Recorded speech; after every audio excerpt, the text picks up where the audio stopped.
good morning, good afternoon, good evening. I don't know at what time you are going to watch me, at what time you are watching me right now, but I know something. I'm so grateful and I appreciate your sacrifice of time watching me, and I believe all the time you have been watching me, you have been blessed.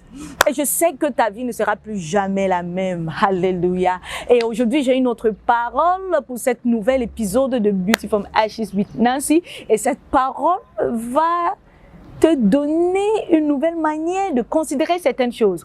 Et cette parole va t'inspirer. Alléluia. Mais avant de continuer, j'aimerais que nous fassions une courte prière. Si tu es avec moi, j'aimerais juste que tu baisses la tête comme nous prions.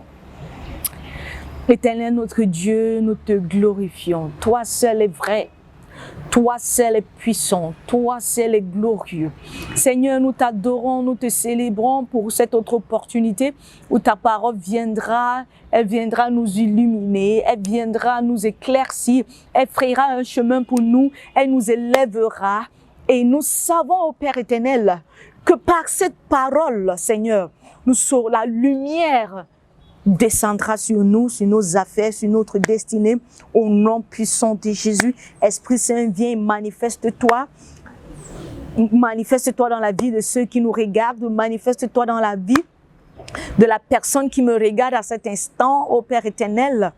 Parle dans leur cœur, parle particulièrement dans leur cœur et que leur vie ne reste plus jamais les mêmes. Au nom puissant de Jésus, merci au Seigneur, car je sais qu'à chaque fois que nous élevons nos voix pour prier, tu nous exauces toujours. Merci Seigneur pour ta fidélité. Au nom puissant de Jésus, nous avons prié. Amen.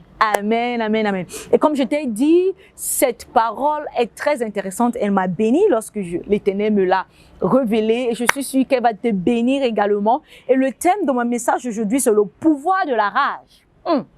Le pouvoir de la rage. Alléluia. Et cela est tiré du livre de Juges, chapitre 6. Nous allons lire juste 3 versets, du verset 12 au verset 14. Si tu es avec moi, est-ce que tu peux juste suivre la lecture comme je lis? L'ange de l'Éternel lui apparut et lui dit, « L'Éternel est avec toi, vaillant héros. » Gédéon lui répond et dit, « Ah, mon Seigneur, si l'Éternel est avec moi ou est avec nous, pourquoi toutes ces choses nous sont-elles arrivées? Et où sont tous ces prodiges que nos pères nous racontent quand ils disent, l'Éternel nous a-t-il fait monter hors d'Égypte? Maintenant, l'Éternel nous abandonne et il nous livre entre les mains des mendiants. 14. L'Éternel se tourna vers lui et dit, va avec cette force que tu as et délivre Israël de la main de mendiants. N'est-ce pas moi qui t'envoie?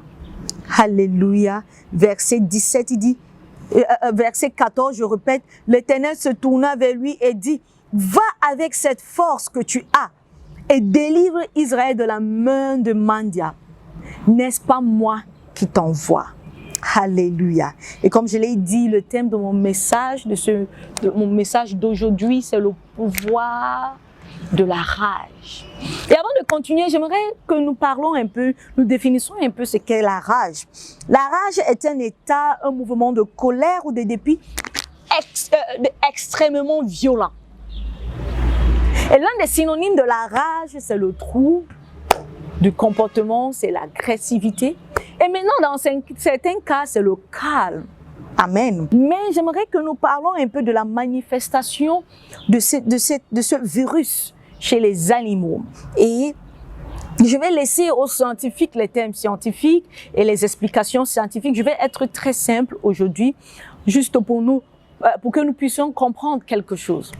Et maintenant, lorsqu'un animal est atteint de ce virus, de cette maladie, une première manifestation est que l'animal devient agressif, l'animal veut mordre sur tout, l'animal veut mettre ses crocs sur tout ce qu'il voit. Parfois, nous voyons des chiens qui sont en train de vouloir mordre un bout de bois ou bien quelque chose. peut-être parfois le ballon que l'enfant a laissé, le chien vous montre cela. Et maintenant, il y a une autre manifestation qui est une manifestation calme.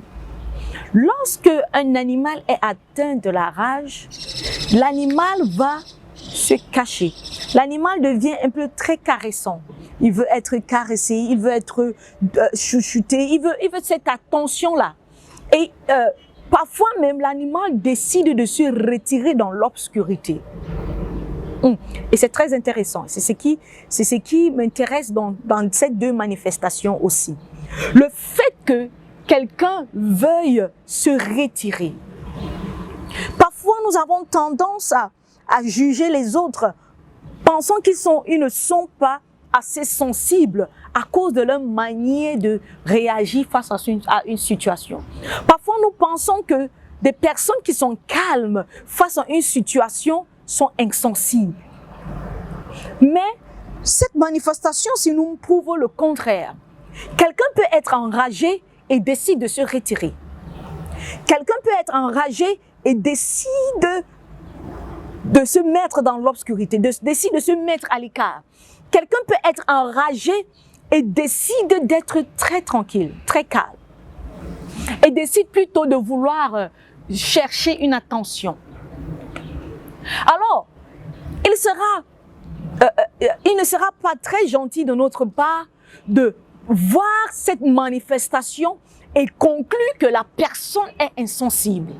Or, c'est la manifestation de sa rage. Alors la rage se manifeste différemment dans chaque personne. La rage se manifeste différemment selon les personnes.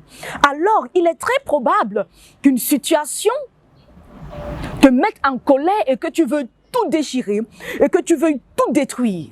Ça, c'est une manifestation. Mais il est aussi très probable qu'une situation te mette très en colère et tu décides de te retirer.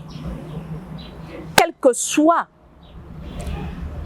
les cas, quelle que soit la manifestation dans laquelle tu te trouves, il y a une force à tirer dans cela.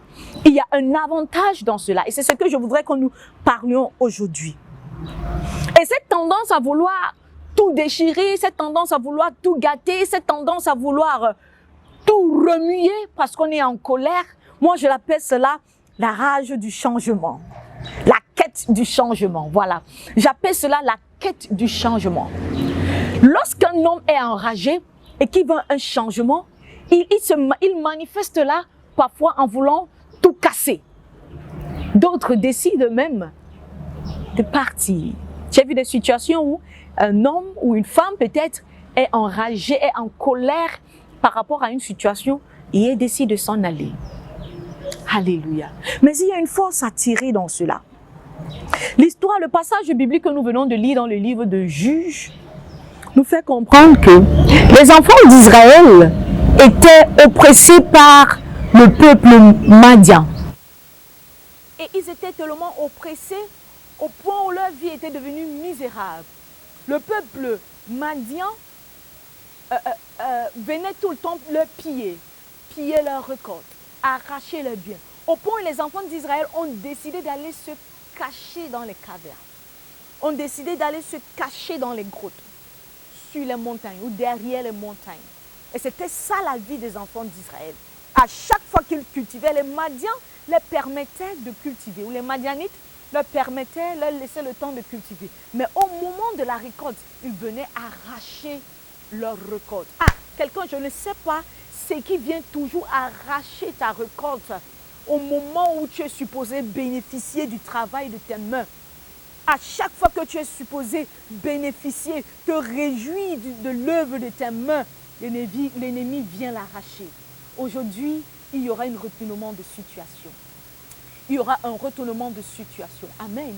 À chaque fois, après avoir travaillé comme un forcené, après avoir travaillé comme un esclave, lorsqu'il est temps que tu puisses manger, te réjouir, bénéficier, récolter ce pourquoi tu as travaillé, il y a l'ennemi qui frappe. L'ennemi vient arracher ta récolte. Parfois, l'ennemi vient l'arracher par une maladie. Parfois, l'ennemi vient l'arracher par une quelconque situation. vous voyez des personnes qui peuvent prendre leur salaire, recevoir leur salaire, et comme ça, il y a une maladie qui surgit, et tout ce salaire est utilisé pour soigner cette maladie. Si c'est cela ton cas, je déclare aujourd'hui, par l'autorité qui est dans le nom de Jésus, que cette situation prenne fin au nom puissant de Jésus. Je déclare qu'elle prenne fin au nom puissant de Jésus. Je déclare qu'elle prenne fin au nom puissant de Jésus. Alors, les Madians pillaient la récolte des enfants d'Israël. Et là, les enfants d'Israël ont donc décidé d'aller se cacher. Voilà là où vous voyez la manifestation de ces deux cas que j'ai cités tout à l'heure. Il y en a parmi les enfants d'Israël qui étaient en colère, mais qui ont décidé d'aller se cacher dans les grottes. Ceux-là qui ont décidé de rechercher de l'obscurité. Ils ont décidé d'aller se cacher. Mais il y a Gideon qui était en colère, mais il a décidé de sortir. Il a décidé de trouver une solution. Il a décidé de chercher un changement. Et la Bible dit que Gédéon était en train de battre le blé dans le pressoir à raisin. Parce que lorsque tu es enragé, tu ne vois pas les impossibilités. Un homme enragé ne considère pas les impossibilités. Et c'est ce que Gédéon a fait. Gédéon était enragé. La Bible dit que lorsque l'ange lui est apparu, il a dit à l'ange, mais comment se fait-il que notre Dieu nous a délivrés de la main de l'Égypte ou la main des Égyptiens pour nous permettre de souffrir entre les mains des Madianites? Et l'ange a su que Gédéon était très en colère. L'ange a dit, va dans cette force. Alléluia. L'ange n'avait pas infusé à Gédéon une autre forme, une autre force. Mais la rage que Gédéon avait a mis à l'intérieur de lui une certaine force. Mon frère, ma soeur, lorsque tu es enragé, tu n'es pas en train de commettre un péché, mais tu es en train de vouloir exprimer ton désir de voir un changement. Tu es en train de vouloir exprimer ton désir de briser le statu quo. Alors, Gédéon a parlé et a dit à Dieu, non, tu ne peux pas dire que tu nous aimes comme tu le dis. Et nous sommes pourtant en train de souffrir. Un homme enragé ne voit pas les impossibilités. Il voit des solutions. Lorsque Gédéon ne pouvait pas battre le blé comme d'habitude, parce que les Madianites allaient le voir de loin et venir arracher, il a décidé de le faire dans le pressoir à raisin. Et lorsque tu es un homme enragé, tu deviens courageux. Les hommes enragés sont courageux. Le pouvoir de la rage, c'est qu'elle met en toi une certaine forme de courage. Elle met en toi le courage. La Bible dit de David. David a vu la manière dont Goliath était en train de menacer les enfants d'Israël. David s'est dressé contre Goliath. David n'a pas considéré la taille de Goliath. David n'a pas considéré l'identité de demi-dieu de Goliath. Mais David était enragé. Il a dit à Goliath, tu oses défier l'armée du Dieu d'Israël. Quelqu'un, lorsque tu es enragé, ça met en toi le courage. Et autre chose, lorsque tu es enragé, tu es prêt à tout faire pour ta foi, pour défendre ta foi, pour défendre ce à quoi tu crois, pour défendre ta foi. Et c'était le cas de Paul.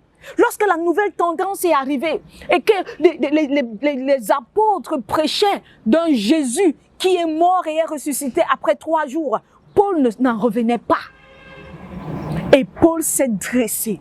Paul était capable de détruire tous les enfants d'Israël, tous les chrétiens, à cause de cette nouvelle tendance. Lorsque tu es enragé, tu es capable de tout faire pour défendre ta foi. Et les hommes enragés sont des personnes que Dieu recherche. C'était même le cas de Moïse. Un homme enragé est prêt à tout pour sauver son peuple. Moïse a vu la souffrance que son peuple subissait entre les mains des Égyptiens. Et il a décidé de se dresser contre eux. Et Moïse a vu un Égyptien lutter avec un Israélite et Moïse est venu le tuer. Et Dieu a dit, voilà celui que je veux. Dieu a dit de Paul, voilà celui que je veux. Il a dit de David, voilà celui que je veux. Parce que des hommes enragés ont en l'intérieur d'eux une certaine force. Et l'ange a dit à Gideon, va dans cette force. Va avec cette force. Délivrer les Israélites. Va avec cette force.